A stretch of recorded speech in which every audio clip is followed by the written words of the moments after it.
Kaugnay po ng balitang yan, makakapanayan po natin si Police Chief Superintendent Noli Talino, ang direktor po ng Police Regional Office 7 dyan po sa Cebu. Chief Superintendent Talino, magandang hapon po sa inyo. Magandang hapon, Gigi. Magandang hapon po. Apo, dito po sa pagyari, pagsuko po ni David Lim, sa ngayon ay saan ho ba ito naroroon ngayon at kumusta na po ang lagay nitong si David Lim Jr.? Yes, katatapos na inquest nung kaso laban kay David Lim Jr. at siya ngayon ay dinala sa Cebu City Police Office doon sa kanilang detention cell para abang hindi pa siya nakakapagpiyansa ay doon muna siya makukulong sa detention cell ng Cebu City Police Office. Opo, doon po sa nangyari, ano ho bang assessment ng police at ano yung kasong isinampa laban sa kanya? Ito ang depensa niya, yun nga, self-defense yung sinasabi niya. Pero ano ang nakikita niyo dito?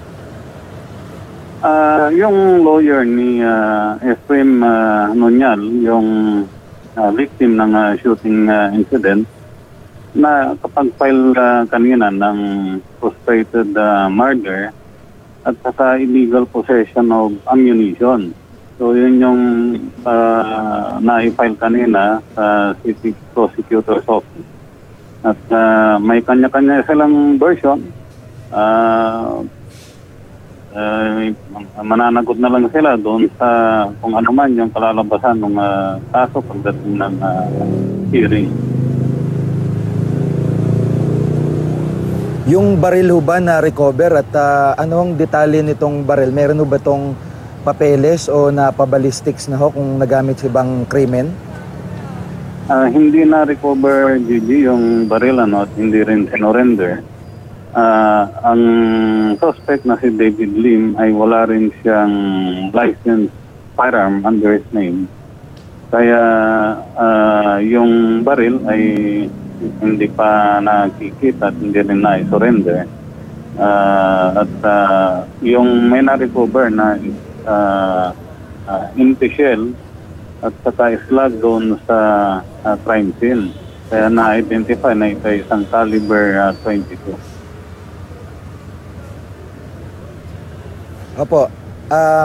Yun yung babae sa video na umaawat po, yung girlfriend daw ni David Lim, may impormasyon na kayo kung nasaan na po yun? Wala pa, Gigi. Yun ang isang pina-follow up ng ating mga investigador para sa ganon ay makapagbigay din ng kanyang salaysay tungkol doon sa pangyayari at siguro makakatulong para malinawan lahat doon sa kaso na ito. Opo.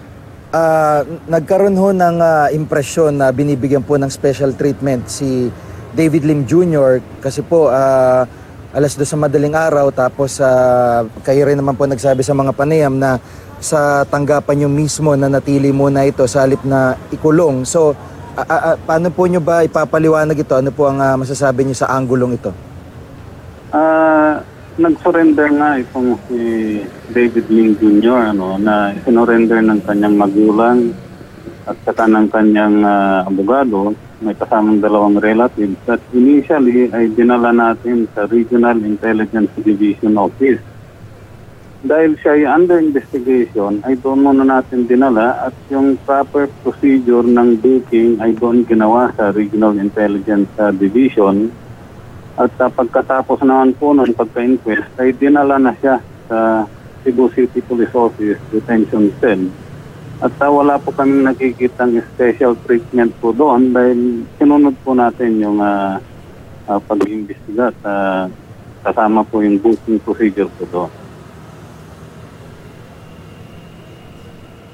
Opo, at itong yung kanyang ama na nakasagasa naman noong nakaraan, paano po ito? Nakasuhan din po ba ito? Kinasuhan pa rin natin yung kanyang father doon sa pagkaka-involved din niya sa isang vehicular incident na yung biktima ay namatay nakasuhan po yung kanyang father. Opo. Yung tiyuhin po naman ni David Lim Jr. na sinasangkot sa droga ng Pangulo ay ano po ang investigasyon nyo o update po dito? Minomonitor pa rin natin pero as of now wala tayong update tungkol doon pero nakamonitor po yung ating mga operatiba kay Peter Lim. Opo. Maraming po salamat sa pagkakataon ng update si Police Chief Superintendent Noli Talino ng Police Regional Office 7 dyan sa Cebu.